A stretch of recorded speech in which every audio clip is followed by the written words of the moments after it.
രാവിലെ അമ്പലത്തിൽ പോകാൻ വിചാരിച്ചു. ഞാനും അമ്മയും ഒരുങ്ങി റെഡി ആയിട്ടുണ്ടായിരുന്നു. കുഞ്ഞ് ഉണരാൻ വളരെയധികം താമസിച്ചു. രാത്രി ഒത്തിരി ലേറ്റായിട്ടാണ് അവൾ ഉറങ്ങിയത്. അതുകൊണ്ട് തന്നെ അവൾ ഉണരട്ടെ എന്ന് കരുതി നോക്കിയിരുന്നു കഴിഞ്ഞാൽ അമ്പലത്തിൽ പോക്ക് നടക്കത്തില്ല. അങ്ങനെ അവളെ തട്ടി ഉണർത്തി ഞങ്ങൾ പോകാൻ വിചാരിച്ചു. അപ്പോൾ ഇന്ന് അമ്പലത്തിൽ പൊങ്കാലയുള്ള ദിവസമാണ് കേട്ടോ. അപ്പോൾ ഉത്സവത്തിന് മുന്നേ ആയിട്ട് അമ്പലത്തിൽ പൊങ്കാലയുണ്ട്. അപ്പോൾ അങ്ങനെ പോകാൻ ഞങ്ങൾ വിചാരിച്ചു. പോകുന്നതിന് മറ്റൊരു കാര്യം കൂടി ഉണ്ട്. ഞങ്ങൾ ഈ ഒരു താമരയുടെ ട്യൂബർ വാങ്ങിയിട്ട് നട്ടിട്ട് 4 കൊല്ലമായിട്ട് ആദ്യമായിട്ട് പൂവിടുവാണ് കേട്ടോ. 4 കൊല്ലമായിട്ട് കാണാതിരുന്ന പൂവാണ്. അപ്പോൾ ഇതിലൊരു കാര്യം കൂടെ ഉണ്ട്. ഇത്രയും നാളായിട്ടും പൂ വിരിയാതിരുന്നപ്പോൾ അമ്മ മടത്തിക്ക അമ്മയോട് പറഞ്ഞു, ഒരു പൂ കാണാനെങ്കിലും ഉള്ളൊരു ഭാഗ്യം തരണേ, ആ പൂ അമ്മയ്ക്ക് തന്നെ തന്നേക്കാം. അങ്ങനെ ഇത്തവണ ഞങ്ങളെ അനുഗ്രഹിച്ച് അങ്ങനെ 2 പൂ ഞങ്ങൾക്ക് തന്നു.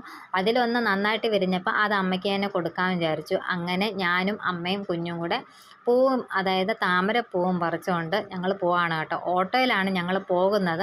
കുഞ്ഞിന് ഇതുപോലെ ഓട്ടോയിലും അതുപോലെ തന്നെ സ്കൂട്ടറിലും പോകാൻ വേണ്ടി വളരെയധികം സന്തോഷമുള്ളൊരു കാര്യമാണ്. അമ്പലവും ചുറ്റുപാടും നല്ല രീതിയിൽ പൂക്കൾ കൊണ്ട് അലങ്കരിച്ചിട്ടുണ്ടായിരുന്നു. നല്ല ഭംഗിയുണ്ടായിരുന്നു കാണാൻ വേണ്ടി. ഞങ്ങൾ തൊഴുതിറങ്ങിയപ്പോൾ തന്നെ പൊങ്കാല അടുപ്പിൽ തീ വെച്ചിട്ടുണ്ടായിരുന്നു.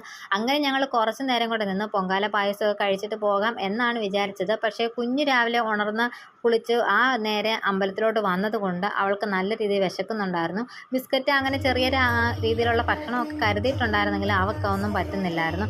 അങ്ങനെ കുറച്ച് നേരം അമ്പലത്തിൽ നിന്നിട്ട് ഞങ്ങൾ നേരെ വീട്ടിൽ പോന്നു കേട്ടോ.